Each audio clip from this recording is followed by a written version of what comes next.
আমরা সিরাতে পাকের আলোচনার মধ্যে আছি। কোরাইশদের অত্যাচার নির্যাতন স্বয়ং নবী করিম সাল্লাল্লাহু আলাইহি ওয়াসাল্লামের প্রতি শুরু হয়ে গেছে। এখন তাদের টার্গেট হচ্ছে কিভাবে রাসূলুল্লাহ সাল্লাল্লাহু আলাইহি ওয়াসাল্লামকে নিঃশেষ করে দেওয়া যায়, ওনাকে কিভাবে হত্যা করা যায়। এবং এর জন্য তারা দেখলো সবচেয়ে বড় বাধা কি? আবু তালেব, বনি হাশেম, বনু আব্দুল মুত্তালিব, বনু আব্দুল মান্নাফ, এই কবিলাগুলোকে সবাইকে তিনি ঐক্যবদ্ধ করেছেন। কবিলার স্বার্থে, নিজেদের সন্তানের স্বার্থে তারা ইসলাম সবাই কবুল করেনি, কিন্তু তারা স্টিল নবী করিম সাল্লাল্লাহু আলাইহি সাল্লামকে তারা আবু লাহাবের হাতে তুলে দিতে রাজি না।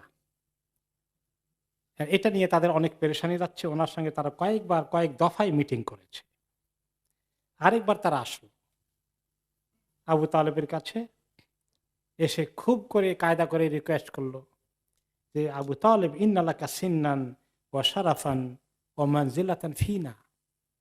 আবু তালেব, আপনি জানেন আপনি আমাদের মধ্যে সবচেয়ে সিনিয়র, এবং আমরা সবাই আপনাকে অনেক সম্মানের চোখে দেখি। আপনাকে আমরা সেই সম্মানটা দিয়ে এসেছি। ওয়া ইন্না কাদ ইস্তানহাইনাকা মিন ইবনি আখিকা ফালাম তানহা। আপনাকে এত করে বুঝালাম, আপনার এই ভাতিজাকে হয় থামান, নতুবা আমাদের হাতে দিয়ে দেন, তাও আপনি কোনোটাই করবেন না। ওয়া ইন্না ওয়াল্লাহি লা নাসবিরু আলা হাদা। আমরা আর এর চেয়ে বেশি টলারেট করতে পারছি না, আর সবর করতে পারবো না। মান শাতামা আবা আনা মিন মিন শাতমি আবা এনা, আমাদের পিতা মাতাকে গালিগালাজ করে। কি গালিগালাজ করেন তিনি রাসূলুল্লাহ সাল্লাল্লাহু আলাইহি ওয়াসাল্লাম? কোনো গালিগালাজ করা ওনার মুখে দিয়ে কোনোদিন আসে? শুধু বলেছে যে এই মূর্তিগুলোর পূজা ঠিক না, তারা তো মাবুদ হওয়ার যোগ্যতা রাখে না, মাবুদ তো একজন। এভাবে করে ওয়াই আলিহাতিনা, আমাদের যারা মাবুদগুলো সম্মানের আসনে আছে তাদের নিয়ে সে যে সমস্ত মন্তব্যগুলো করে, এগুলো আমরা কিছুতেই পারবো না অ্যাকসেপ্ট করতে। আপনি মেহেরবানি করে এই ব্যাপারে একটা সিদ্ধান্ত নেন, কি করবেন আপনি। এবং তারা এক রকমের থ্রেট দিয়ে চলে গেল। তার মানে তারা এখন বসে থাকবে না, তারা অ্যাকশন নেবে। কি অ্যাকশন নেবে? আবু তালেব টের পেলেন তার ভাতিজার জীবনটা নিরাপদ নয়, যে কোনো সময় তারা তাকে হামলা করতে পারে হত্যা করার জন্য। আগে তো এমনি ফিজিক্যালি বা ভার্বালি কোনো সময় তাকে তারা উপহাস করেছে, কষ্ট দিয়েছে, কিন্তু ওনার জীবনটার উপরে তারা এখন হুমকি দিয়ে যাচ্ছে। আবু আবু তালেব কি করলেন? তিনি তার যারা আছে তাদেরকে তিনি ডাকলেন। এমন কোন কোন রেওয়ায়তে আসছে যে তিনি প্রথমে ভাতিজাকে ডাকলেন, আমরা গত সপ্তাহে শুনেছি।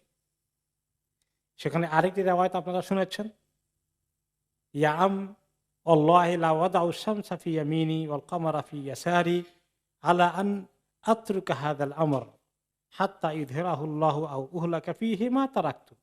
হে চাচা, আল্লাহর কসম, তারা যদি আমার ডান হাতে সূর্য রাখে আর বাম হাতে চন্দ্রটা এনে দেয়, যে আমি এই কাজটা ছেড়ে দেই, আমি কখনো এটা ছেড়ে দেব না। এই দিনের প্রচারের দায়িত্বের কাজ আল্লাহ তাআলা হয়তো দিনকে গালেব করে দিবেন, একদিন প্রতিষ্ঠা করে দিবেন, অথবা আমার জীবনটা চলে যাবে, আমি এই কাজ ছেড়ে দিতে পারবো না। অতঃপর তিনি কাঁদলেন, চোখের পানি চলে আসলো এবং তিনি উঠে গেলেন। যদিও এই সমস্ত এই রেওয়ায়তের ব্যাপারে কিছু মন্তব্য আছে, কতটুকুন সহিহ। আসলে সিরাতের ইতিহাসের রেওয়ায়াত আর হাদিসের রেওয়ায়তের ক্ষেত্রে কিন্তু পার্থক্য আছে। আমি বোধহয় আলোচনা করেছিলাম সিরাতে পাকের শুরুতে, যে হাদিসের রেওয়ায়তের মধ্যে ওলামায়ে কেরাম একদম মজবুত সনদ না হলে গ্রহণ করতেন না, কিন্তু সিরাতের রেওয়ায়তগুলো ইতিহাসের মতো। ইতিহাসবিদরা যা লিখেছেন এগুলো খুবই মানে দুর্বল না হলে মোটামুটি কিছু কোয়েশ্চন থাকলেও অনেক ওলামায়ে কেরাম ইতিহাসের গ্রন্থে এগুলোকে লিপিবদ্ধ করেছেন। তো এই ব্যাপারে, এই হাদিসটির ব্যাপারে এরকম কিছু মন্তব্য আছে।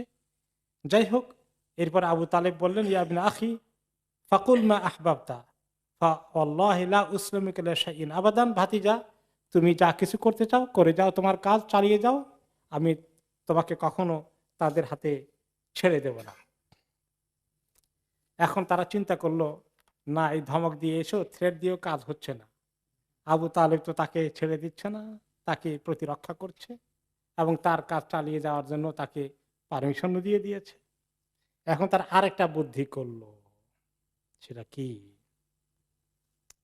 তারা ইমারা ইবনুল ওয়ালিদ নামে, আর ওয়ালিদ ইবনে মুগীরের একটা যুবক সন্তান আছে, দেখতে শুনতে একেবারে খুব আকর্ষণীয়, স্বাস্থ্য ভালো, সুঠাম দেহের অধিকারী। তারা এসে বলল, আপনার এই ভাতিজাকে, আপনার দরকার তো বুঝছি, বুড়ো হয়ে গেছেন, আপনার একটু হাতের লাঠি, আমরা আপনার জন্য একটা বিকল্প হাতের লাঠি নিয়ে আসছি। সেটা হচ্ছে ইমারা ইবনুল ওয়ালিদ।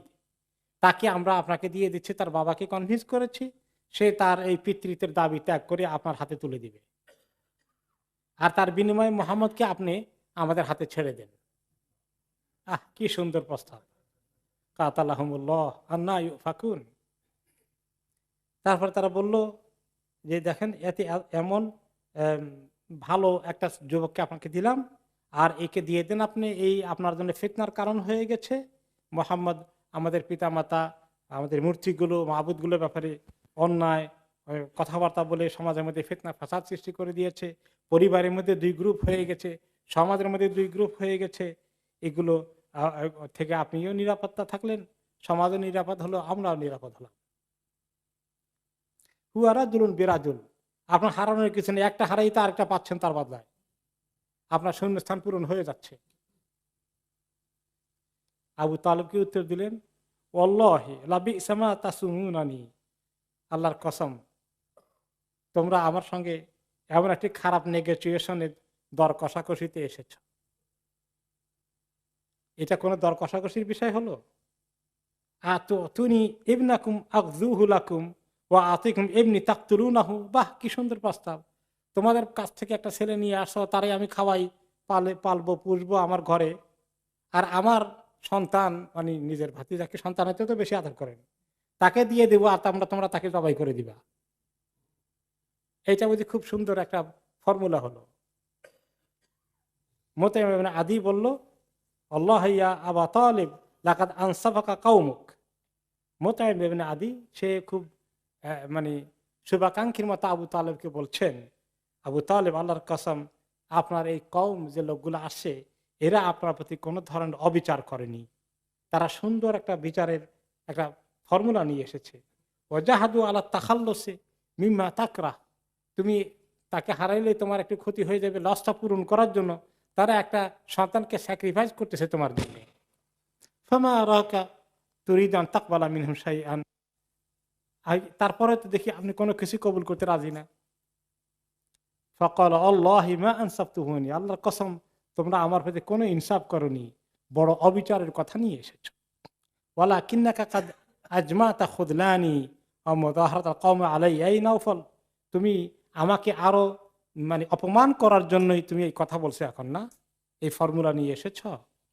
আর যারা আমার বিরুদ্ধে দুশ্মনী করে, আমার এই ভাতিজার বিরুদ্ধে দুশ্মনী করে, তাদের ক্যাম্পে তুমি যোগ দিয়েছ।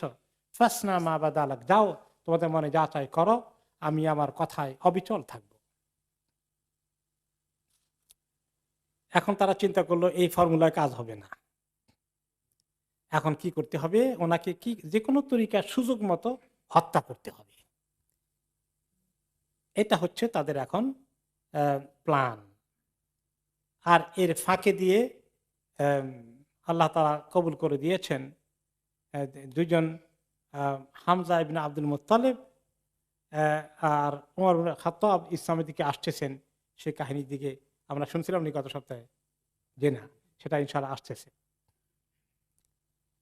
এখন আবু লাহাব একদিন, ওতাইবা ইবনে আবি লাহাব, তার কাহিনী বোধহয় আমরা শুনেছিলাম, সে দায়িত্ব নিল যে নবী করিম সাল্লাল্লাহু আলাইহি সাল্লামকে মারাত্মকভাবে অপমান করবে। নবী করিম সাল্লাল্লাহু আলাইহি সাল্লাম ছিল আবু লাহাবের ছেলে ওতাইবা, এসে বলল, ইয়া মুহাম্মদ আনা আকফুরু বি ওয়ান নাজমি ওয়া মা হাওয়া, তুমি যে এই সমস্ত সূরা টুরা পড়ো, ওয়ান নাজমি ইদা হাওয়া ওয়া বিল্লাযী দানা ফাতাদাল্লা, এই যে তুমি এগুলো পড়ো, আমি এগুলো সবগুলোর উপরে কুফরি করলাম। কোনোটাকে আমি বিশ্বাস করি না। তখন সে নবী করিম সাল্লাল্লাহু আলাইহি সাল্লামকে মানে অপমান করলো এবং ওনার জামা কাপড় ধরে টেনে গায়ের কাপড় ছিঁড়ে ফেললো, এমনকি ওনার চেহারায় থুতু নিক্ষেপ করলো, যদি আল্লাহ তাআলা তার থুতুকে ওনার চেহারায় পড়তে দেননি। তখনই নবী করিম সাল্লাল্লাহু আলাইহি সাল্লাম তার এই সীমা লঙ্ঘনকে আল্লাহর কাছে ফরিয়াদ করে বলেন যে আল্লাহ সাল্লাত আলাইহি কালবান মিন কিলাবিকা, আল্লাহ আপনার কুকুরদের একটা কুকুর তার উপরে আপনি সাওয়ার করে দেন, তার পেছনে লাগিয়ে দেন। তার কাহিনী বোধহয় আমরা শুনেছি, আবার একটু শুনি। ওনার দোয়া কবুল হয়ে গেল। ওতাইবা কোরাইশদের জার্নিতে চলে গেল কোথায়? শাম দেশের দিকে, জারকা, যেটা এখন জর্ডানে আছে একটা এরিয়া, সেখানে পৌঁছে গিয়েছিল। রাত্রের বেলায় তারা যখন জার্নি ব্রেক করে রেস্ট নিচ্ছে, সবাই এখন ঘুমাবি, তখন ওতাইবা টের পেল যে একটা সিংহ ঘোরাঘুরি করছে, দূর থেকে দেখা যাচ্ছে। তখন সে বলল, ইয়া ওয়াইলা আখি, আমি তো কি মুসিবতে পড়ে গেলাম, হায় রে, আমার ভাই মোহাম্মদ বলে কাম একটা আমার জন্য করছে। হুয়া আল্লাহ আকেলি কামা দা মোহাম্মদ আলাই, মোহাম্মদ যে আমার উপরে বদদোয়া করেছিল সেদিন, এই বদদোয়ার পরিণামে বোধহয় আজকে এই সিংহ আমাকে খেয়েই ছাড়বে। হুয়া বি মক্কা ওয়া আনা বিশ-শাম, মোহাম্মদ তো মক্কায়, আমি তো শাম দেশে আসছি, জর্ডানের জারকাতে আছি, এখন তার কুকুর তো আমার এখানে চলে আসছে।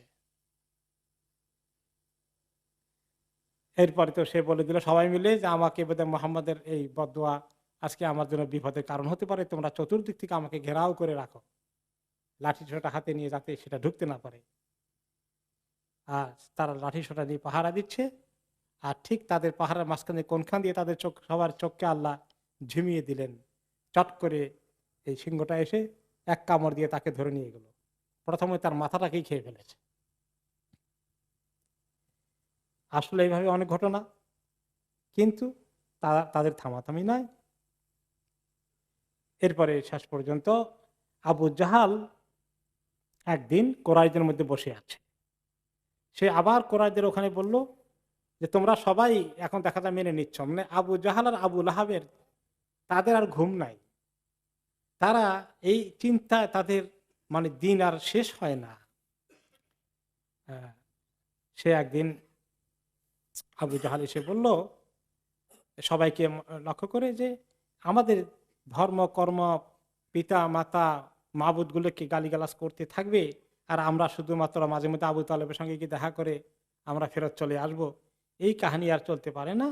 আমি আল্লাহকে সাক্ষী রেখে ওয়াদা করছি, শপথ নিচ্ছি,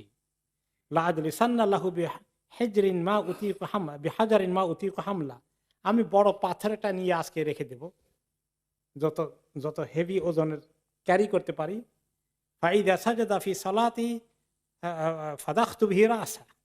যখন দেখবো যে সে নামাজে দাঁড়িয়েছে, কারণ তিনি তো আসতেন এই নামাজ পড়তে আসতেন মক্কা মুকাররমা এই মসজিদে হারামের মধ্যে নামাজ পড়তেন, তেলাওয়াত করতেন।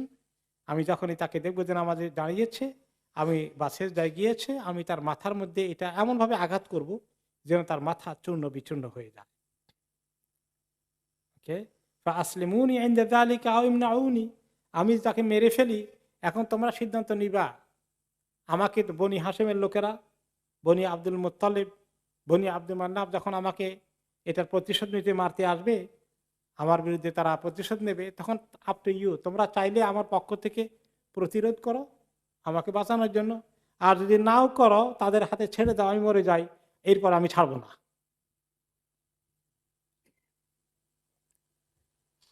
তো সবাই তখন তাকে তাল দিল, লা নুসলিমুকা লিশাইইন আবাদান ফামদিল মা তুরিদ, হ্যাঁ তুমি এই কাজ করবো আর তোমাকে তাদের হাতে ছেড়ে দেবো? নো, ঠিক আছে, তুমি প্ল্যান করো, আমরা আসি তোমার পেছনে। পরের দিন সকালে আবু জাহাল সকাল সকালে চলে আসছে, পাথর একটা বিরাট হাতে করে নিয়ে বসে আছে মোট পেতে। নবী করিম সাল্লাল্লাহু আলাইহি ওয়াসাল্লাম কখন ঢুকেন তাকিয়ে আছে। তিনি যখন আসলেন সকালের দিকে নামাজ পড়তে, আর কোরাইশের সবাই প্ল্যান করে তাদের যে মজলিস যেখানে তারা বসে আড্ডা দেয় সেখানে বসে আছে। এখন নবী করিম সাল্লাল্লাহু আলাইহি ওয়াসাল্লাম ঢুকছেন, আর ওরা সবাই দেখছে এখন আবু জাহাল কি করে, তার প্ল্যান কি, কিভাবে সে এখন এক্সিকিউট করবে তার প্ল্যান, কসম যে করেছে সে।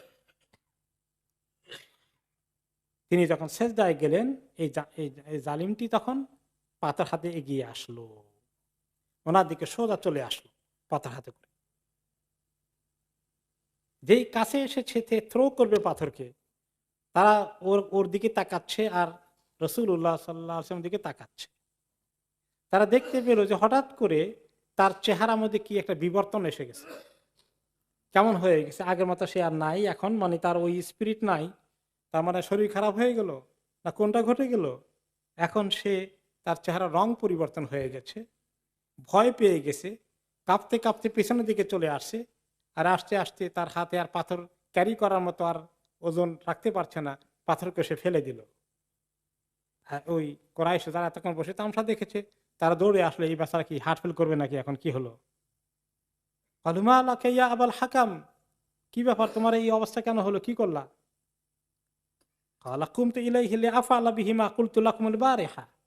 গতকালকে যা বলেছিলাম সেটা কার্যকরী করতে গিয়েছি, এক্সিকিউট করতে গিয়েছি।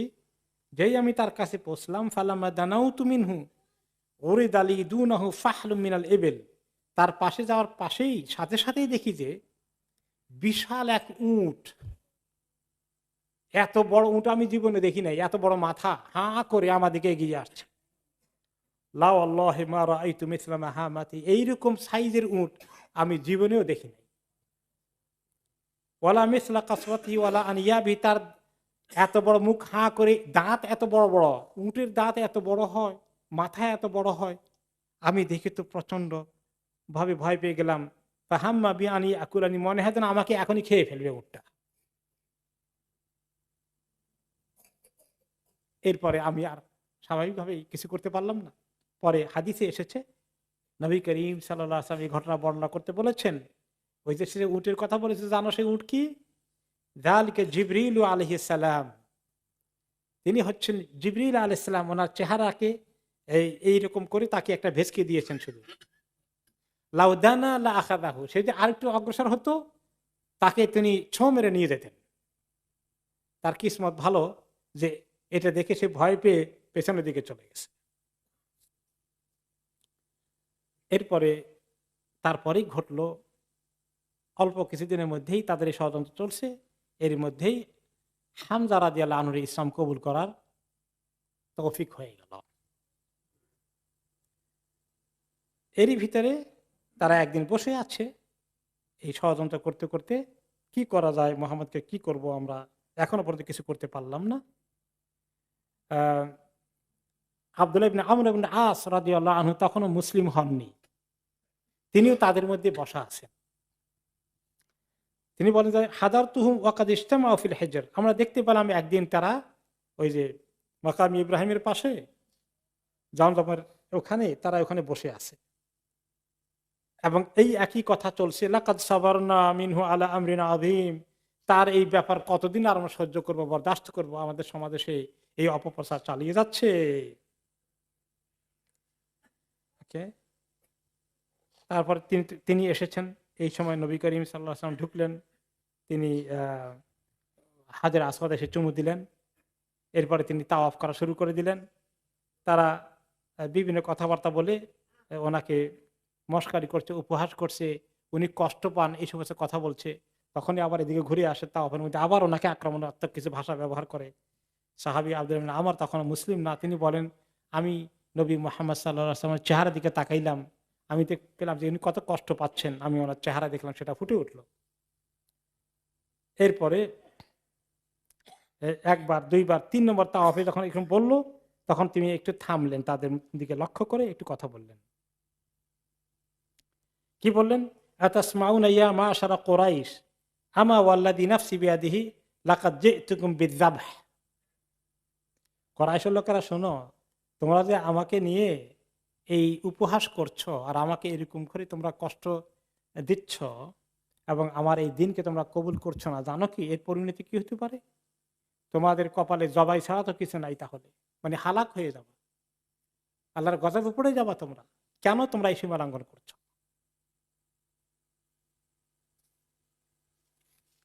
এই যখন এই কথা বলেছে, ফাআখাযাতিল কওমু কালিমাতাহু, তখন এই কথাটা কিন্তু তাদের আবার খুব মাথার মধ্যে ঢুকলো ভালো করে। তাহলে মোহাম্মদ তো সহজে কোনো কথা বলে না। সে যেটা দেখাইলো যে তোমাদের এই জবাই হয়ে যেতে পারে, তার মানে তোমাদের প্রতি কোনো গজব আযাব কিছু নাজিল হয়ে যেতে পারে, এই কথায় তারা আবার ভয় পেয়ে গেল। এখন আহ, সবাই এখন কেউ আর এরকম মন্তব্য করা বাদ দিল, থেমে গেল, ইতস্তত করছে আর বললো এভরিবডি ইনসারেফি আবুল কাসিম ফাওয়াল্লাহি মা কুনতা জাহুলান। আবুল কাসিম ঠিক আছে, ওনাকে ওনার কুনিয়ত ছিল আবুল কাসিম, ওনার এক সন্তানের নাম ছিল কাসিম, যিনি মারা গেছেন ছোটকালে, সেখান থেকে নাম হলো কাসিমের বাবা আবুল কাসিম কুনিয়াত। এটা কিন্তু সম্মানের ক্ষেত্রে এই নামটা ব্যবহার করে নর্মালি। তো বললো যে আবুল কাসেম, আপনি তো কখনোই জাহিলি অর্থাৎ মূর্খতার আচরণ করেন না, আপনি সবসময় ভদ্র। ঠিক আছে, আর কথা বাড়াই না, ভদ্র মানুষ, আপনি চলে যান, আমরা আর বাড়াবো না। চলে গেল। এই যে ঘটনা ঘটে গেল, তারা এখানে মোরালি পরাজিত হয়ে গেল, তাই না? যে তিনি তাদেরকে এই কথাটা বলার কারণে তারা ভয় পেয়ে গেল, একটু চিন্তায় পড়ে গেল। কিন্তু এটা তো তাদের জন্য ভালো খবর না, তারা তো ওনাকে শেষ করতে চায়। তার কথায় যদি এভাবে থেমে যায় এবং একটু সবাই মানসিকভাবে যদি একটু ডাউন হয়ে যায়, তাহলে তো মুশকিল। পরের দিন তারা আবার একত্রিত হয়েছে। এখন তারা আবার পরামর্শ করছে। তারা বলল যে কয়েকজনে মিলে এখন ওনার বিষয়ে আলোচনা করছে। আহ, আলোচনা করতে করতে হঠাৎ করে তারা কয়েকজনে একসঙ্গে ওনাকে অ্যাটাক করে ফেলল। আব্দুল আমর ইবনে আস রাদিয়াল্লাহু আনহু বলেন, এই অ্যাটাক করতে হঠাৎ করে ওনাকে মানে অতর্কিত হামলা করলো। তার মধ্যে একজন ওনার চাদরটাকে ধরে, বা যেটা গায়ের কাপড় যেটা ছিল উপরের অংশ চাদরের মতো, ওইটা ধরে এমনভাবে টানাটানি করলো যে ওনার গলা ফাঁস লেগে যাওয়ার অবস্থা। আর এই খবর পেয়ে আবু বকর রাদিয়াল্লাহু আনহু দৌড়ে আসলেন এবং তিনি কাঁদতে থাকলেন। এসে ওনার মানে গলার মধ্যে প্যাঁচ দিয়ে এভাবেই টান দিয়েছে যে এখন ওনার নিঃশ্বাসই বন্ধ হয়ে যাবে। তিনি বললেন, তাদেরকে ধাক্কা দিয়ে সরানোর চেষ্টা করে বললেন, আতাকতুলুনা রাজুলান আইয়াকুলা রাব্বি আল্লাহ, তোমরা ওই লোকটাকে এই জন্য হত্যা করো, মেরে ফেলবা, যে শুধু এই একটি দোষ তার যে আল্লাহ আমার রব, আল্লাহকে মাবুদ হিসাবে গ্রহণ করে, এটা কি এই অপরাধের কারণে মেরে ফেলবা? এই কথা কে বললেন? আবু বকর রাদিয়াল্লাহু আনহু। তো উনি বলার পরে তারা সরে গেল, ছেড়ে দিল। এবং সেদিন উনি যে কষ্ট পেয়েছেন, আব্দুল ইবনে আমর আস বলেন যে ওনার ওই ফিজিক্যাল কষ্টটা বোধহয় সেদিন সবচেয়ে বেশি হয়েছে মক্কায়, গলায় ফাঁস লেগে যাওয়ার অবস্থা। এই ঘটনাটি অন্য কি রেওয়ায়েতে আসছে, যখন তারা এইভাবে ওনাকে ধরে একেবারে গলা মানে ওনার নিঃশ্বাস বন্ধ হয়ে যাবে, তখন আবু বকর রাদিয়াল্লাহু আনহু ওনার কান থেকে তাদের হাতকে সরিয়ে দিলেন এবং মুক্ত করে দিলেন। একই কথা বললেন, কোন কোন রেওয়ায়েতে আসছে আসমা রাদিয়াল্লাহু আনহা বলেন আবু বকর রাদিয়াল্লাহু আনহু মেয়ে, যে আবু বকর দৌড় পেয়ে চিৎকার করে আসলেন এবং ওনাকে বলল, কেউ লক্ষ্য করে ওনা দৌড়ে এসে বলল যে আবু বকর, তোমার আদরেক সাহেবাকা, তোমার সাথীকে তো মেরে ফেলতেছে, জলদি করে যাও। কেউ একজন এই সমবেদনার মেসেজ নিয়ে গেল, তিনি দৌড়ে আসলেন। আসমা রাদিয়াল্লাহু আনহা বলেন, ওনার মেয়ে আমাদের ঘরে ছিলেন, খবর শুনে তিনি দৌড়ে চলে গেলেন এবং গিয়ে ওনাকে উদ্ধার করার চেষ্টা করলেন। আলহামদুলিল্লাহ উনি উদ্ধার পেলেন। কিন্তু আবু বকর রাদিয়াল্লাহু আনহুর উপরে প্রচন্ড আক্রোশে তারা ওনাকে নির্যাতন করে ফেলল এবং উনি অনেক আহত হয়ে ঘরে ফিরে আসলেন। বাট আলহামদুলিল্লাহ নবী করিম সাল্লাল্লাহু আলাইহি সাল্লামকে তিনি উদ্ধার করতে সক্ষম হলেন। এই খবরটা এভাবে চলছে। এখন এভাবে একটা একটা করে চলছে। একদিন আবু জাহাল এই ঘটনা ঘটার কয়েকদিনের মাথায় সাফা পাহাড় যেটা আছিল, যেখানে আমরা এখন সাই করি, ওইখানে নবী করিম সাল্লাল্লাহু আলাইহি ওয়াসাল্লামের সঙ্গে কাছাকাছি হওয়ার সুযোগ হয়ে গেল কার? আবু জাহাল। এবং সে ওনার কাছ সামনে আসা মাত্রই ওনাকে লক্ষ্য করে অত্যন্ত খারাপ ভাষা ব্যবহার করল, খুবই ওনাকে মারাত্মকভাবে গালিগালাজ আক্রমণাত্মক ভাষা ব্যবহার করলো। কিন্তু নবী করিম সাল্লাল্লাহু আলাইহি সাল্লাম কোনো কথা বললেন না, কোনো জবাব দিলেন না। কিন্তু সে এখানে থামে নাই, সে এসে ওনার মাথার মধ্যে কিছু একটা দিয়ে জোরে আঘাত করল এবং ওনার মাথাটা কিছু ফেটে গেল এবং রক্ত প্রবাহিত হল। আর এই বীরত্বের সাথে কাজ করে আবু জাহাল আবার তার ওই সাথীরা যে এখানে আড্ডায় বসে সেখানে গিয়ে বীরত্বের সাথে হাজির হয়ে গেল, বসে বলে যে আজকে কাজ করে আসছি একটা। এই ঘটনাটা দেখে ফেললো আব্দুল্লাহ ইবনে জাদআনের একটি বাঁদী ছিল। আহ, সে মহিলাটি আহ, পাহাড়ের উপর থেকে তার ঘর ছিল, সে দেখতে পেল এই কাণ্ডটা এবং এই সময় ঠিক একটু পরেই হামজা রাদিয়াল্লাহু আনহু শিকারে গিয়েছিলেন। তিনি তার তীর ধনুক নিয়ে ফেরত আসছেন, কেবল বাড়ির দিকে আসছেন, আর মহিলাটি দৌড়ে গিয়ে তিনি খবর দিলেন হামজা রাদিয়াল্লাহু আনহুকে যে ঘটনা কি ঘটেছে। হামজা রাদিয়াল্লাহু আনহু নবী করিম সাল্লাল্লাহু আলাইহি ওয়াসাল্লামের কি হন? চাচা। কোন কোন রেয়ায়েতে ওনারা অনেক কাছাকাছি, তবে আবার তিনি দুধ ভাইও, আবার একই মা থেকে দুধ খেয়েছিলেন। তিনি বয়সে 2 বছরের মতো বড় রাসূলুল্লাহ সাল্লাল্লাহু আলাইহি ওয়াসাল্লাম থেকে, এবং বাপ নাই বিধায় ভাতিজাকে তিনিও খুব আদর করতেন সবসময়। এটা দেখা, এই খবর শুনেই হামজা রাদিয়াল্লাহু আনহু অত্যন্ত রাগান্বিত হয়ে গেলেন। এবং সবাই জানে এই কোরাইশ বংশের মধ্যে একটা টকবগে যুবক, যার রাগ উঠলে তাকে থামানোর ক্ষমতা তাদের কারো নেই। তখন তিনি রেডি হয়ে চলে গেলেন আবু জাহালের কাছে।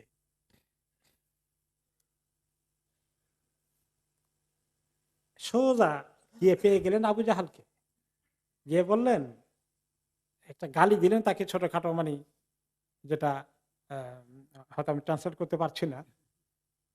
তারপরে গিয়ে বললেন যে তুমি আমার ভাতিজাকে এভাবে আক্রমণ করেছ, আর আমি যে তার দিনের মধ্যে আছি তুমি জানো, আমি তার দিন কবুল করেছি, যাও। কিন্তু তিনি আসলে ফর্মালি কবুল করেন না, এখানে জজবার কারণে বলে ফেলছেন। এই কথা বলে আমি তার দিন কবুল করলাম, কি করবি এখন, করে তাকে দিল ওনার ধনুক দিয়ে এক বাড়ি তার মাথার মধ্যে, এক মাথা গেল তার ফেটে।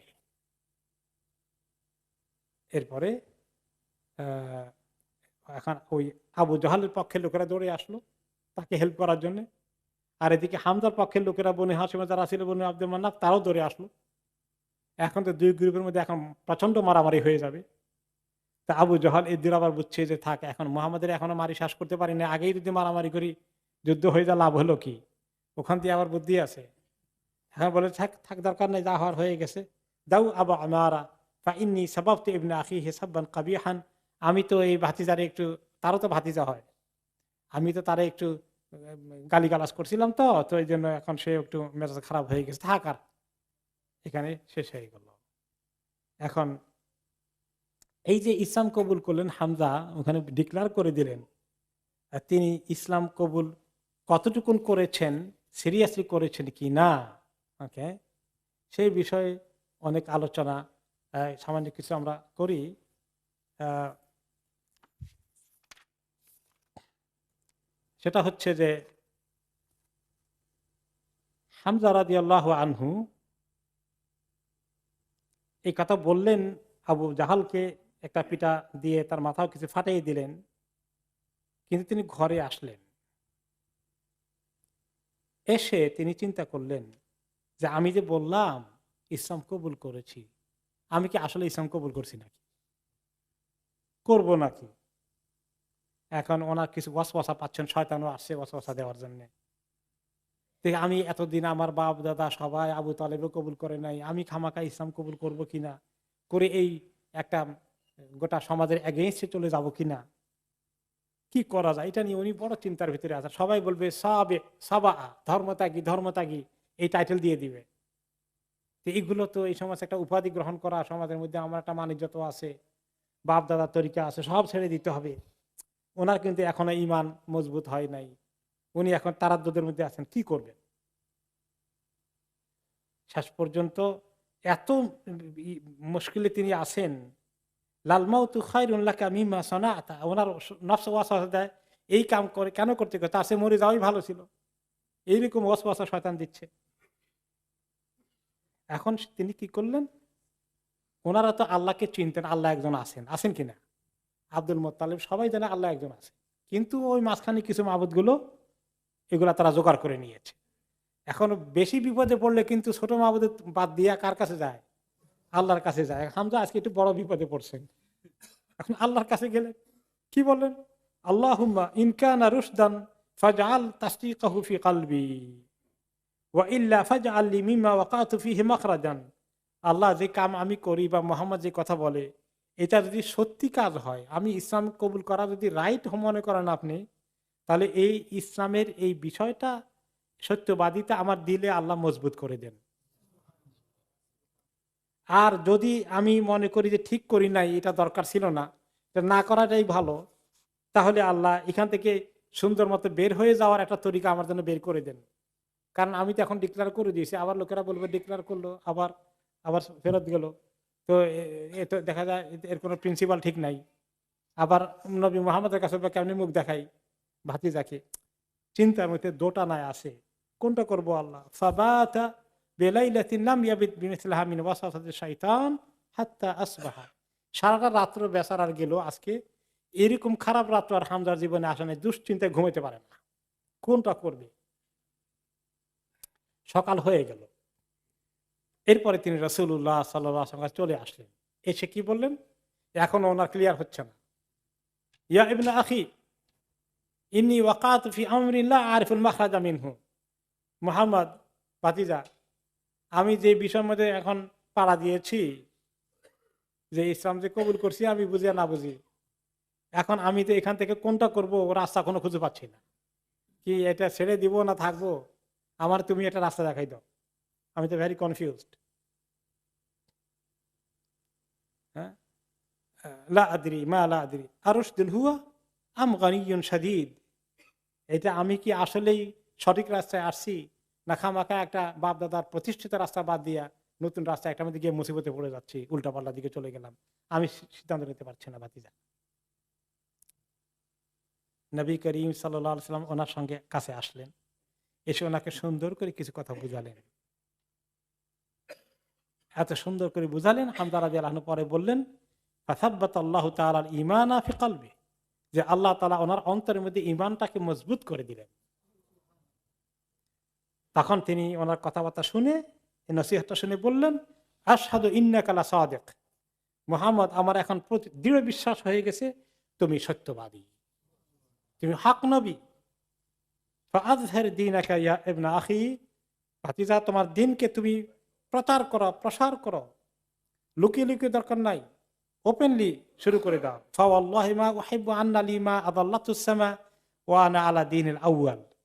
এই আকাশের নিচে জমিনের মধ্যে যত বড় নিয়ামতি আর থাকুক, কোন নিয়ামতি আমাকে আর ওই পূর্বের বাতিল দিনের মধ্যে আর নিতে পারবে না। আলহামদুলিল্লাহ, আমি বুঝে ফেলেছি। নবী করিম সাল্লাল্লাহু আলাইহি সাল্লাম এই কথা শুনে অত্যন্ত খুশি হয়ে গেলেন। আলহামদুলিল্লাহ, ভাতিজা ইসলাম কবুল করে ফেলেছে, টাটা ইসলাম কবুল করে ফেলেছে হামজা, বীর পুরুষ, তার দ্বারা ইসলামের অনেক খেদমত হয়ে যাবে ইনশাআল্লাহ। কুরাইশরা এই খবর পাওয়ার সাথে সাথেই দুশ্চিন্তায় পড়ে গেল। ওকে, তাদের দুশ্চিন্তার খবর একটু পরে, 3 দিন পরে আরেকটা আসতেছে। ওকে, তো এই মুহূর্তে হামজা রাদিয়াল্লাহু আনহু ইসলাম কবুল করলেন। এখান থেকে শেখ মোহাম্মদ আল গাজালি, একজন এই জমানার ইসলামী চিন্তাবিদ মিশরের, তিনি বলেছেন যে দেখেন, হামজা প্রথমে যে ইসলাম কবুল করেছে, ইসলামের মহাব্বতে কবুল করেছিল নাকি, জোশে, জোশটা কি, মোহাম্মদ আমার গোষ্ঠী জ্ঞাতি আপন জন, তারে মারবে কোন দুশ্মন, তার বিরুদ্ধে এই বীরত্ব প্রকাশ করতে গিয়ে বলছে। ইসলাম কবুল করার কোনো নিয়ত ছিল না। তো তিনি সেখানে বললেন, কোন কোন সময় আলেম ওলামারা যখন এলেম শিখতে আসে, ওকে ওকে, তখন তারা চলে আসে যে এলেম শিখবো, বড় আলেম হব, বিরাট নাম কাম হবে, সুখ্যাতি হবে, সুনাম হবে, তারপরে আমার বড় পজিশন হবে সমাজের মধ্যে। তো এটা কি এলেম শিকার উদ্দেশ্য হওয়া উচিত? অনেক সময় আমরা তখন লেখাপড়া করেছি, ফার্স্ট ক্লাস ফার্স্ট হওয়া লাগবে, ফার্স্ট ক্লাস পাওয়া লাগবে, এগুলা ছিল। তো ওলামা কেরাম বলেছেন যে অনেক সময় এলেম শিখে লোকেরা দুনিয়ার উদ্দেশ্যে অনেক কোনো কোনো ক্ষেত্রে, কিন্তু আবাল্লাহ আন ইয়াকুনা লাহু, কিন্তু আল্লাহ রাব্বুল আলামিন চান যে কোন কোন সময় সেটা আল্লাহর জন্যই হয়ে যায়। আলেমরা তখন পরে বোঝেন, ইয়া আল্লাহ, আমি তো বড় নিয়ামতের জিনিস এলেম শিখেছি, আমি এটা দিয়ে দুনিয়া পাইতে চাই কেন? দুনিয়ার চেয়ে বড় জিনিস আমার জন্য ইন্তজার করছে আখেরাতে, আমি জান্নাত পাওয়ার জন্য যে অন্তরকে নিয়তকে খালেজ করি না কেন? তো যাই হোক, এই হামজা রাদিয়াল্লাহু তাআলা আনহুর ইসলাম কবুল করার পরে অল্প কয়েকদিনের মধ্যে এটা যখন তাদের জন্য একটা বিরাট হেডেকের কারণ হয়ে গেল, 3 দিন পরেই ওমর রাদিয়াল্লাহু আনহুর ইসলাম কবুলের খবর চলে আসলো। ওমর রাদিয়াল্লাহু আনহুর ইসলাম কবুলের ব্যাপারে কিছু তো আল্লাহ তাআলার সাহায্য আছে, কারণ নবী করিম সাল্লাল্লাহু আলাইহি ওয়াসাল্লাম দোয়া করেছিলেন। কি দোয়া করেছিলেন? আল্লাহুম্মা আইযিল ইসলাম বিআহাব্বি হাদাইনি রাজুলাইনি ইলাইক। এই যে দুইটা লোক মক্কার মধ্যে আছে, অনেক বড় সিংহ পুরুষ এবং প্রভাবশালী, এই দুইজনের মধ্যে যে আপনার কাছে বেশি সম্মানিত, আল্লাহ আপনি তাকে দিয়ে ইসলামকে সম্মানিত করেন। একজন আবু জাহল ইবনে হিশাম, যে আবু জাহল ওনার দুশমন, আরেকজন ওমর ইবনে খাত্তাব, তিনি কিন্তু কম দুশমনি করেন নাই, বহুত মুসলমানকে তিনি অত্যাচার করেছেন, নির্যাতন করেছেন মক্কি জিন্দেগিতে। কিন্তু আল্লাহ তাআলা ওমর রাদিয়াল্লাহু আনহুকে কবুল করছেন, ওনার দোয়া আল্লাহর কাছে ওমর রাদিয়াল্লাহু আনহুর জন্য কবুল হলো। তো এটা তো ওমর রাদিয়াল্লাহু আনহু জানেন না। এরপরে তিনি অনেক নির্যাতন করতেন, তার হাত থেকে মুক্তি পাওয়ার জন্য কিছু কিছু সাহাবীরা হাবাসায় হিজরত করলেন, মনে আছে? কয়েকজন হিজরত করতে গেলেন। তাদের মধ্যে আছেন উম্মে আব্দুল্লাহ লাইলা বিনতে আবি হাসমা রাদিয়াল্লাহু আনহা এবং ওনার স্বামী আমির ইবনে রাবিয়া। এই দুইজন ওনার হাতে নির্যাতিত হয়েছেন। এই দুই পুরুষ এবং মহিলা, ওনারাও আছেন। এই দুইজন এখন হিজরতের জন্য রওনা করে দিচ্ছেন, মক্কা ছেড়ে কোথায় যাবেন? হাবাসা, আবিসে নিয়ে যাবেন। ওমর রাদিয়াল্লাহু আনহু টের পেয়েছেন, তখনও তিনি ইসলামের দুশমন। জিজ্ঞেস করলেন, তোমরা কোথায় যাচ্ছ? তো ওমরের সঙ্গে দেখা হলো। ওকে, قالت إنا لنرتحل إلى أرض الحبشة وقد ذهب عامر في بعض حاجاتنا। যে আমার স্বামী আমের একটা কাজে গিয়েছে, আর আমরা হিজরতের জন্য গাটি বসকা রেডি করছি।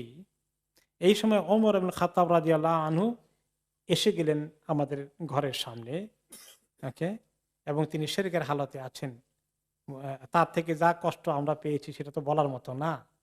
ওমর বললেন, ও ইন্নাহুল ইনতিলাক ইয়া উম্মে আব্দুল্লাহ, উম্মে আব্দুল্লাহ, আব্দুল্লাহর মা, তোমরা কি কোন দিকে ভেগে যাচ্ছ নাকি? কোন দিকে পালিয়ে যাচ্ছ না? ফাকুল তো নাম, আমি বলছি হ্যাঁ, তা কি করবো, আর আপনাদের অত্যাচারিত অতিষ্ঠ হয়ে গেছি। আল্লাহ লানা খুরিদান্না ফি আরদিল্লাহ, আল্লাহর জমিনে কি জায়গার অভাব আছে নাকি? যাবো দেখিনি আল্লাহর জমিনে কোথায় জায়গা পাওয়া যায়। আদাইতুমুনা ওয়া কাহারতুমুনা হাত্তা ইয়াজআল আল্লাহু লানা মাখরাজান। তোমরা এত কষ্ট দিলা, এত অত্যাচার করলা, দেখি আল্লাহ তাআলা হয়তো আমাদের জন্য কোন রাস্তা যদি খুলে দেন। ফাকালা সাহিবাকুমুল্লাহ, ওমর রাদিয়াল্লাহু আনহু কি জবাব দিলেন? সাহিবাকুমুল্লাহ, আল্লাহ তাআলা তোমাদের সঙ্গী হয়ে যান। কথাটা তো পজিটিভ না? আল্লাহ তাআলা তোমাদের সঙ্গী হয়ে থাকেন যেন, তো আল্লাহ যেন তোমাদেরকে হেফাজত করেন, এটা তো পজিটিভ কথা, তো ওমর বলার কথা না। ফাকুলতু নাম, আমি তার কথা শুনে আমি মনে মনে বলি, রাআইতু লাহু রিক্কাতান লাম আকুন আরাহা। আমার সে কথা যখন বললো, আমি দেখলাম তার দিলটা কেন যেন সফট হয়ে গেল, হঠাৎ করে অন্তরটা নরম হয়ে গেল। এটা এরকম ওমরকে আমরা দেখি নাই কখনো, তাকে তো দেখছি বাঘের মতো। সুম্মা সারাব, এরপর ওমর চলে গেল। ওয়াকাদ আহজানাহু ফীমা রাআ খুরুজুনা, মনে হলো আমরা যে চলে যাচ্ছি দেশ বাড়ি ছেড়ে ত্যাগ করছি, এটা তাকে কিছুটা এফেক্ট করেছে। সে একটু মনে মনে একটু একটু তার খারাপ লাগছে, এটা আমি টের পেলাম। আর ইতিমধ্যে আমের চলে আসলো, ওমর চলে গেছে। তখন তখন আমি আমার স্বামীকে বললাম, হে আবু আব্দুল্লাহ, লাউ রাআইতা উমারা আনিফান ওয়া রিক্কাতাহু ওয়া হুজনাহু আলাইনা। আর আপনি তো দেখেন নাই ওমর আসছিল, এইভাবে কথা হলো। ওমরকে যদি আপনি দেখতেন একটু আগে, আর তার অন্তরটা কেমন সফট হয়ে গেছে যদি দেখতেন, এবং আমরা যে চলে যাচ্ছি এই ব্যাপারটা তাকে ব্যথিত করে ফেলেছে, আমি রিয়ালাইজ করলাম। আপনি সেটা মিস করলেন। কলা তামিআতি ফি ইসলামিহি। স্বামী বলেছেন স্ত্রীকে, তুমি কি তার ইসলাম কবুলের ব্যাপারে খুব আশাবাদী হয়ে গেছ? কলা নাম। তিনি বললেন যে আমি তো আশাবাদী, আল্লাহ দিলে হইতেও পারে। কিন্তু ওনার স্বামী বলেন, তাকে তো ভালো করে চিনছেন, আর এই চেহারাটা তো দেখেন নাই। উনি বিশ্বাস করতে পারছেন না। উনি বলেন, লা ইসলামুল্লাযী রাআইতি হাত্তা ইসলামে হিমারুল খাত্তাব। যাকে দেখছ সে যে ইসলাম কবুল করবে আমার মনে হয় না। এমনকি এই খাত্তাবের গাধা যেটা আছে সেটা ইসলাম কবুল করলেও করতে পারে, কিন্তু ওমর করবে না। তার গাধার কথা কেউ বললে আমি বিশ্বাস করতে পারি, কিন্তু ওমরের কথা আমি বিশ্বাস করতে পারবো না। কিরকম নির্যাতিত হয়েছে বুঝতে পারেন তো। ওকে, যাই হোক, এরপরে ঘটনা হলো যে ওমর রাদিয়াল্লাহু আনহুর তিনি খোলা তরবারি হাতে করে নবী করিম সাল্লাল্লাহু আলাইহি ওয়াসাল্লামকে হত্যা করার উদ্দেশ্যে রওনা হয়ে গেছেন। ওকে, আহ, এই ঘটনাটা কোন কোন রেওয়ায়েতে বলা হয়েছে সহি নয়। মুহাদ্দিসিনে কেরাম ওমর ইবনে খাত্তাবের সিস্টারকে কাছ থেকে সেখানে যাওয়া এবং ইসলামকে সেখানে আবিষ্কার করা, এই ঘটনাকে সহি মনে করেন নাই। কিন্তু সিরাতে পাকের কিতাবের মধ্যে যারাই যারাই লিখেছেন সবাই ঘটনাটাকে নিয়েছেন। যেটাই হোক, আল্লাহ তাআলার কাছে তিনি দোয়া করেছেন, আর হিজরতের সময় তার দিল নরম হয়েছে।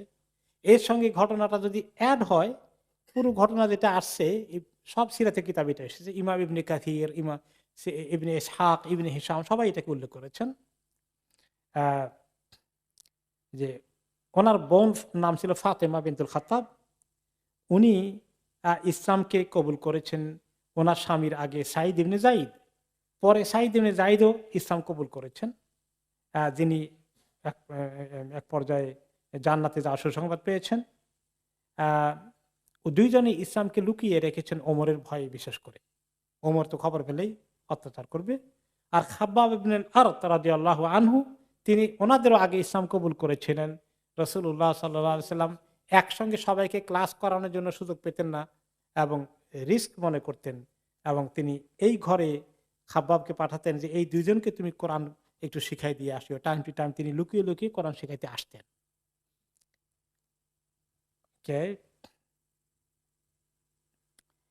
এদিকে ঘটনা হলো যে ওমর রাদিয়াল্লাহু আনহু যখন এই মহিলা চলে গেল, লাইলা এবং তার স্বামী হাবাসার দিকে, তাদেরকে খবর এনে তিনি মনে কষ্ট পেলেন।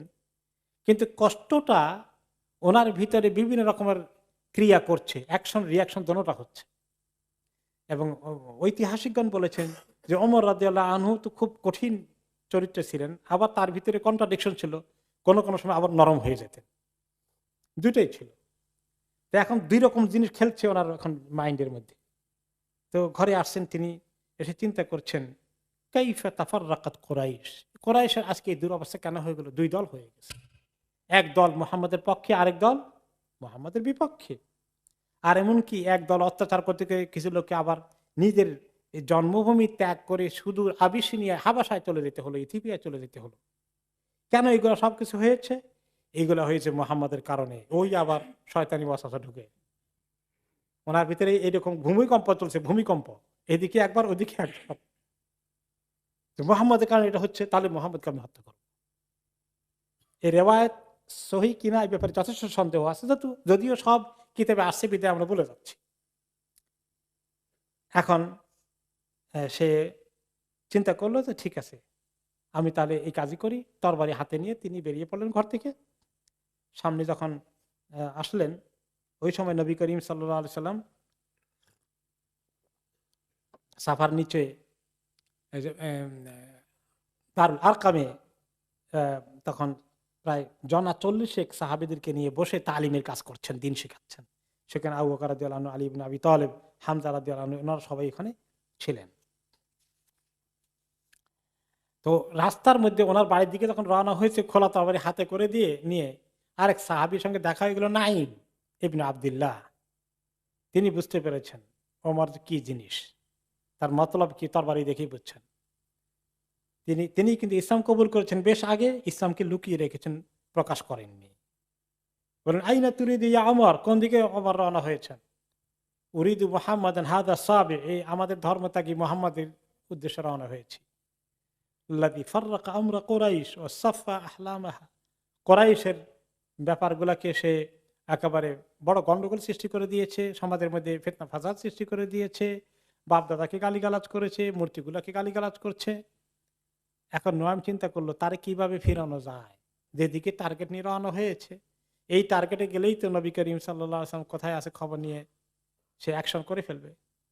তিনি একটু টার্গেটটাকে ডাইভার্ট করার জন্য, ঘুরানোর জন্য বললেন, আরে আল্লাহি লাকাদ গাররাতকা নাফসুকা ইয়া ওমর, তোমার নফস তোমাকে ধোঁকা দিয়েছে। আতারা বানি আব্দি মানাফ ওয়া বানি যুহরা তারিকিকা তামশি আলাল আরদ ওয়াকাদ কাতালতা মুহাম্মাদান, তুমি একলা যাচ্ছ মুহাম্মদকে কতল করতে। মুহাম্মদের যে 3 গোষ্ঠী আছে, বনি হাশেম, বনি আব্দুল মুত্তালিব, বনি আব্দি মান্নাফ, তারা তোমাকে একলা জিন্দা ছেড়ে দিবে? খামাখা এই রিস্কে যাচ্ছ কেন? আফালা তারজিউ ইলা আহলি বাইতিকা ফাতুকিমা আমরাহুম, তার চেয়ে নিজের ঘর সামলাও আগে। তোমার বোন ফাতেমা, তার স্বামী যে ইসলাম কবুল করে বসে আছে, সে খবর রাখো নাকি? মানে এখন তারে ঘুরানোর জন্য এই দুজনের ঘরে বিপদ গেলেও আল্লাহ নবী তো বাঁচলেন, এই বুদ্ধি করে বেচারা আরেকদিকে ঘুরাই দিলেন। হ্যাঁ, কি বলছো তুমি? আমার বোন, আমার ভগ্নিপতি? ওমর তো তখন সঙ্গে সঙ্গে চলে আসলো বোনের বাড়িতে। তার আওয়াজ পেয়েই হুঙ্কার দিয়ে আসতেছে, খাব্বাব জলদি করে লুকিয়ে গেলেন ঘরের ভিতরে একটা স্টোর রুমের মধ্যে, কারণ ওনারা তো আগে অ্যাকশন নেবে। তারপরে গিয়েই ঢুকার আগেই শুনছে সূরা তাহা তারা পড়ছে, এই ওনারা সূরা তাহা পড়ছেন, এই আওয়াজ আসছে, কিসের আওয়াজ পেলাম, কি পড়তেছ? এই আক্রমণ করে ঢুকার সঙ্গে সঙ্গে খাব্বাব লুকিয়ে গেলেন, আর এসে সোজা তার ভগ্নিপতিকে দিল অ্যাটাক, তাকে এমনভাবে আহত করলো, রক্তাক্ত হয়ে গেছে।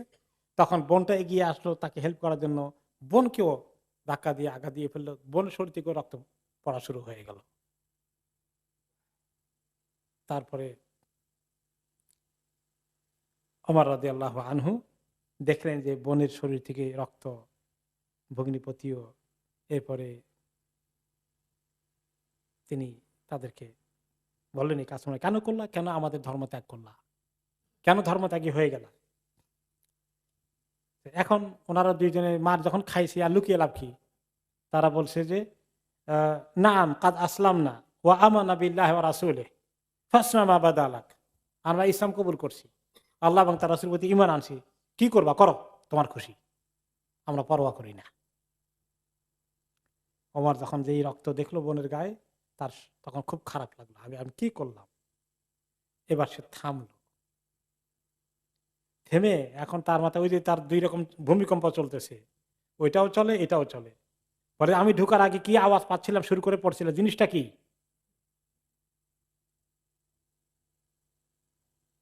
তখন তারা বলল যে এই যে এইটা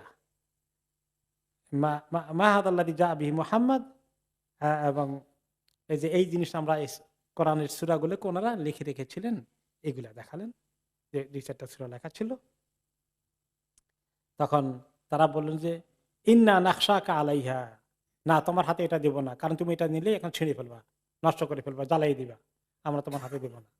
তখন বললো যে আল্লাহর কসম দাও, আমি কিচ্ছু করব না, আমি দেখতে চাই এর মধ্যে আসে কি, কি পড়লো এতক্ষণ, কেন তোমরা সবাই জান দিয়ে এটাকে ধরছো, আমি এটা আবিষ্কার করতে চাই। তাহলে তাহলে শর্ত আছে দেবো, এই কথা যদি কসম করছেন তো দেবো, বিশ্বাস করছি, কিন্তু ইন্নাকা নাজিসুন আলা শরীকে, আপনি তো মুশরিক হালতে নাজেস, নাপাক, আপনি নিজে গোসল টোসল করে আসেন তাহলে দেব, পাক হওয়া লাগবে আগে। তখন কথা মতো গোসল করছে, করছে, এই সূরা এবার হাতে নিয়েছে, হাতে নিয়ে এখন ওমর পড়ছেন, বিসমিল্লাহির রহমানির রহিম, তাহা মা আনজালনা আলাইকাল কুরআনা লিতাশকা ইল্লা তাযকিরাতাল লিমান ইয়াখশা তানজিলাম মিম্মান খালাকাল আরদা ওয়াস সামাওয়াতিল উলা আর রহমানু আলাল আরশি ইস্তাওয়া। অনেক সুন্দর সুন্দর আয়াতগুলো শুরুতে আছে যে আমি আপনার প্রতি কোরআন এই জন্য নাজিল করিনি যে আপনি হতভাগ্য হয়ে যাবেন, দুর্ভাগা হয়ে যাবেন। কোরআন মানুষকে দুর্ভাগা বানাতে আসেনি।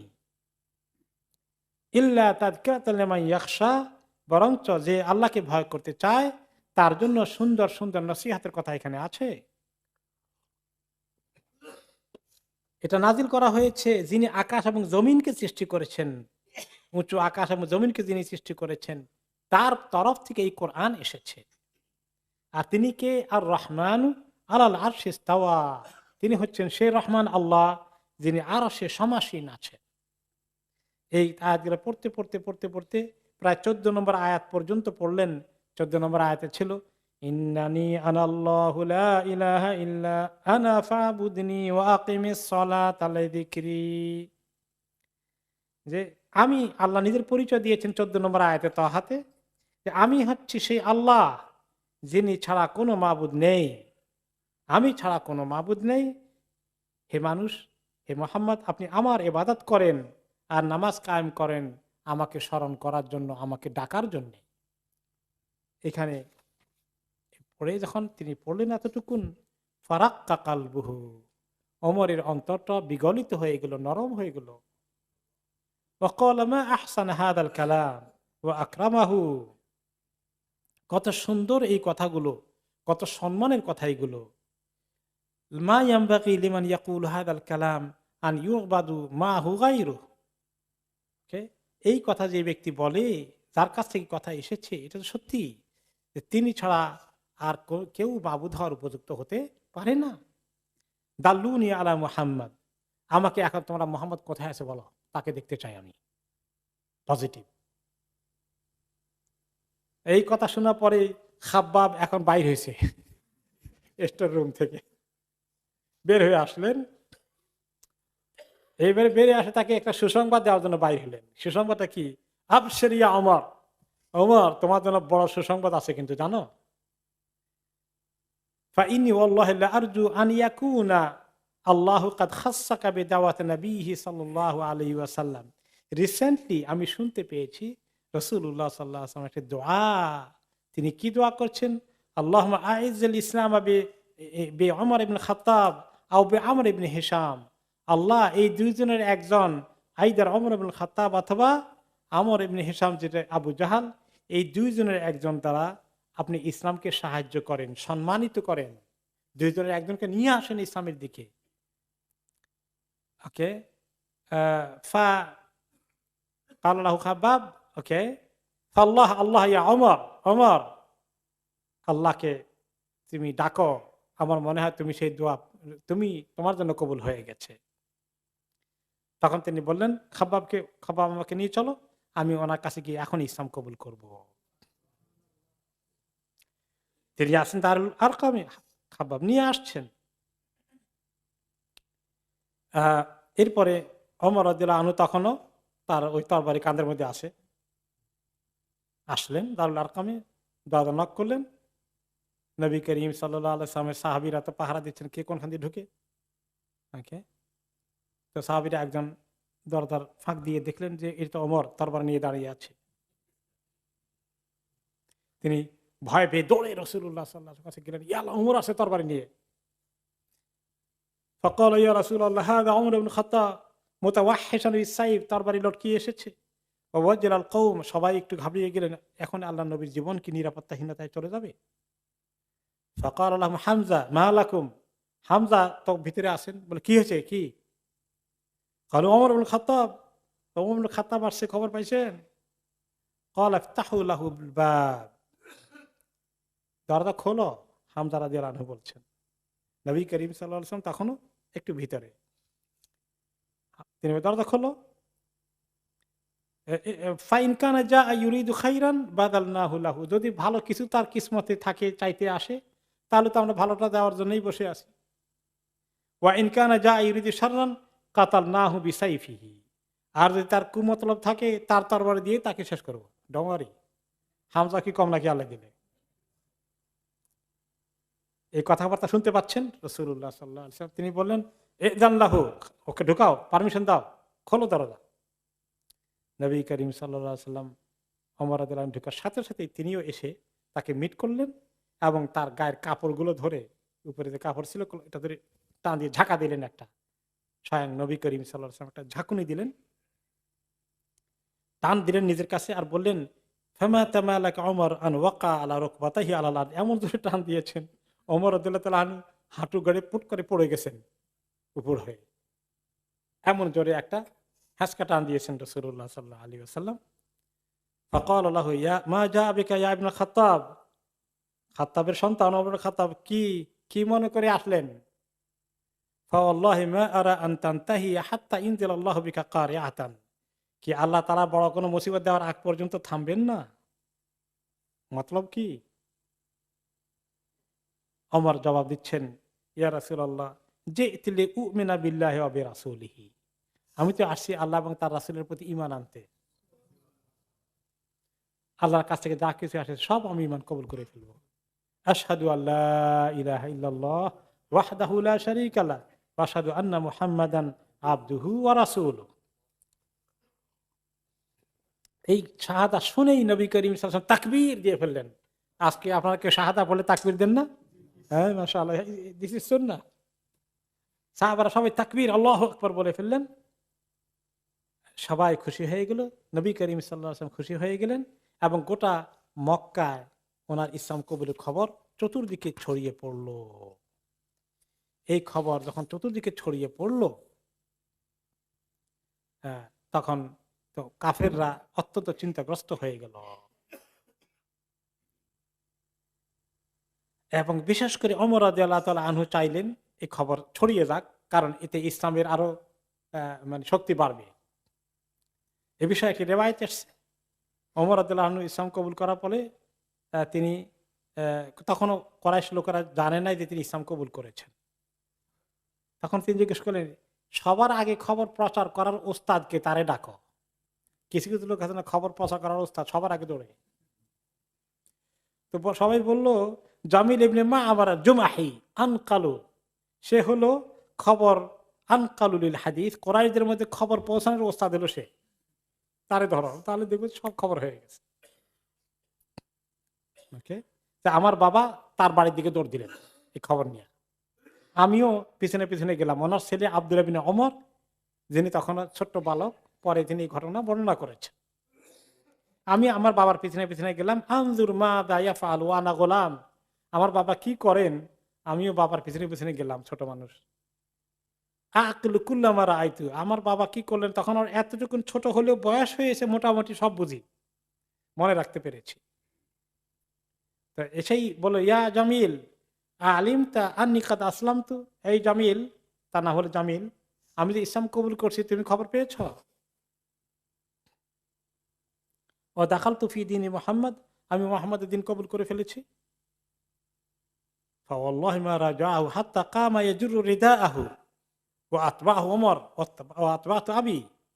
এই কথা শুনেই সে বাবার সঙ্গে আর কোনো কথাই বললো না, জলদি করে গায়ে কাপড় নিল, নিয়া ঘর থেকে বাইরে হলো খবর দেওয়ার জন্য চতুর্দিকে।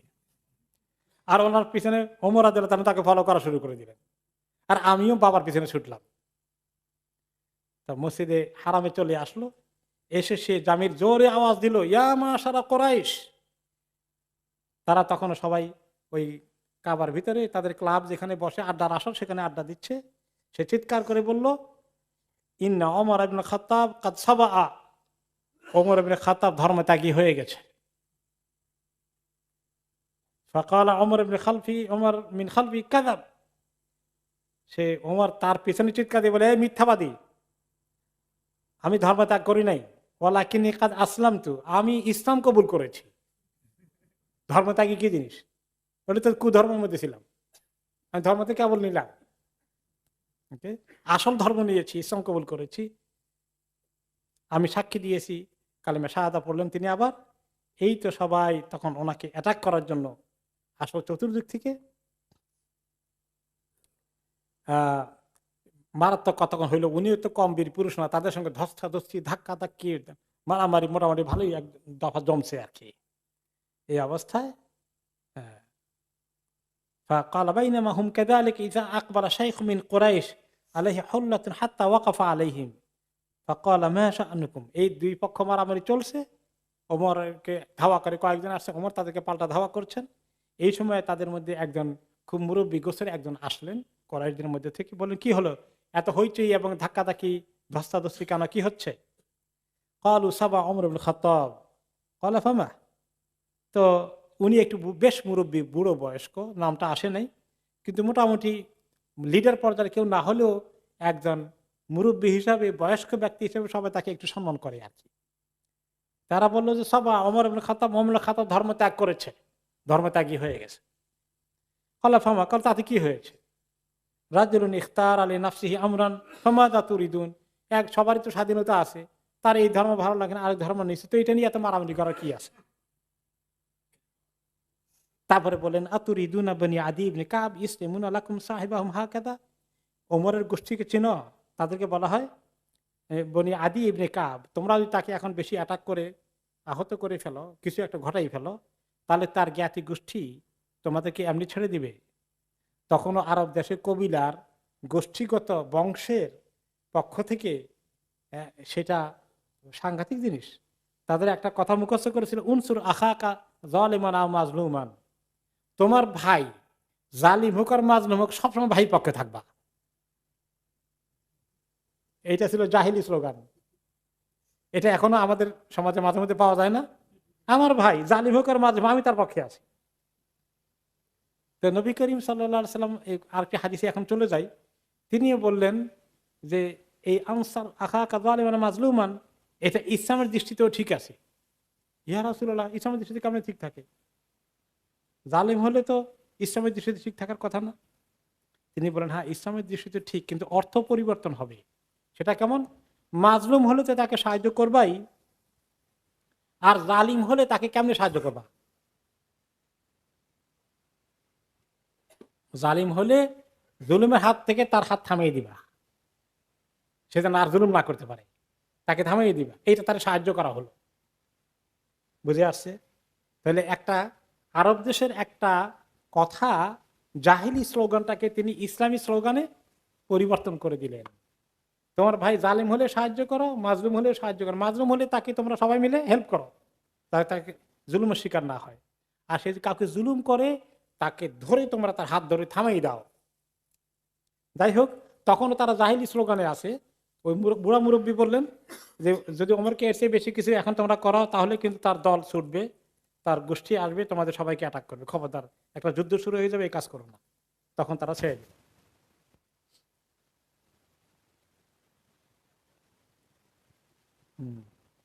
তো বলে যে ওই লোকটাকে আমি চিনি নাই, যে লোকটা মুরব্বী, বুড়ো মুরব্বী এই কথা বললো।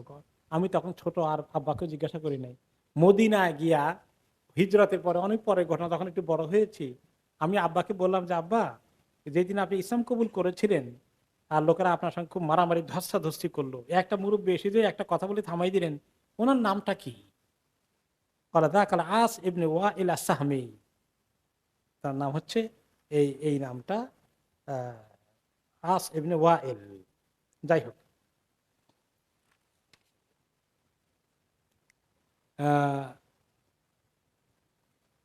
এরপরে হলো, এখন মক্কার লোকেরা ওই দিন থেমে গেল এই কথাটা শুনে, কিন্তু তারা পরে প্ল্যান করলো কিভাবে ওমর রাদিয়াল্লাহু আনহুকে হত্যা করা যায়। এই বিষয়ে সহিহ বুখারীতে বর্ণনা এসেছে। ইবনে ওমর ওনার ছেলে বর্ণনা করেছেন, আব্দুল্লাহ ইবনে ওমর, ক্বালা বাইনামা হুয়া ফি দার। একদিন আমার বাবা ওমর ইবনে খাত্তাব ঘরে ছিলেন। তিনি এখন স্বাভাবিকভাবেই একটু ভয়ের মধ্যে আছেন, যে কোনো সময় অ্যাটাক করতে পারে, যদিও বীর পুরুষ, তারপরেও তো এখন সব সময় বিপদে পড়তে কে চায়। ওই সময় আস ইবনে ওয়াইল আস-সাহমি আসলো, আবু আমর, তারা সবাই মিলে আসলো, এসে বলল মা বা আলুকা,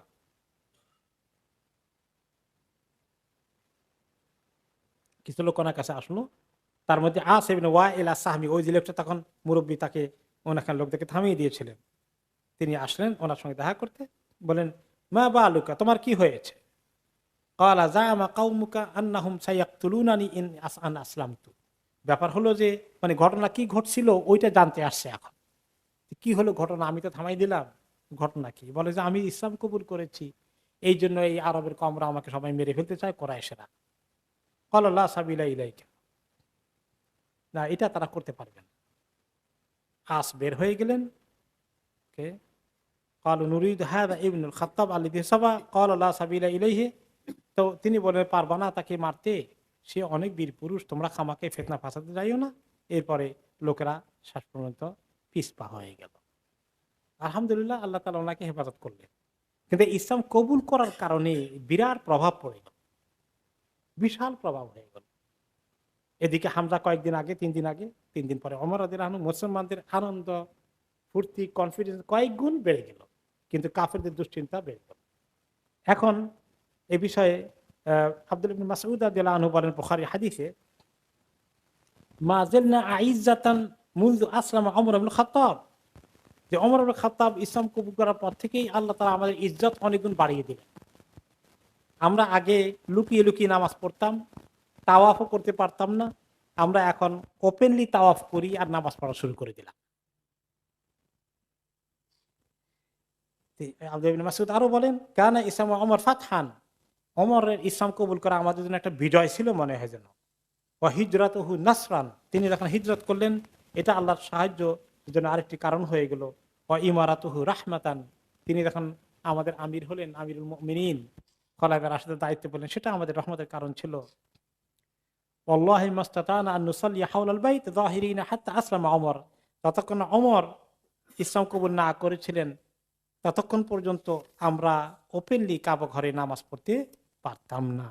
ওনার ইসলাম কবুল করার পরে আল্লাহ রাব্বুল আলামিন আমাদের জন্য নামাজের দরজা খুলে দিলেন, ওপেনলি আমরা নামাজ পড়া শুরু করে দিলাম। এরপরে যেটা আসবে, নবী করিম সাল্লাল্লাহু আলাইহি ওয়াসাল্লামের সঙ্গে তারা এবারে বিভিন্ন রকমের এই ষড়যন্ত্র শেষ হয়ে গেল। এখন ফাইনাল একটা ট্রায়াল তারা দিবে, ওনার কাছে প্রস্তাব নিয়ে আসবে, বিভিন্ন রকমের জিনিস দিয়ে ওনাকে খুশি করে দিয়ে এই কাজ থেকে কিভাবে সরানো যায়। তিনি কি বাদশাহ হবেন, তাহলে বাদশাহ বানাই দিবে। তিনি কি টাকা পয়সা, অনেক টাকা, সবচেয়ে বড় ধনী বানিয়ে দিবে। তিনি কি খুব সুন্দরী মহিলা বিয়ে করতে পছন্দ করেন, তাহলে এরকম সুন্দরী মহিলা জোগাড় করে বিয়ে করিয়ে দিবে। এই সমস্ত প্রস্তাব নিয়ে আসলো এবং সেটা আমরা আগামী সপ্তাহে শুনবো ইনশাআল্লাহ।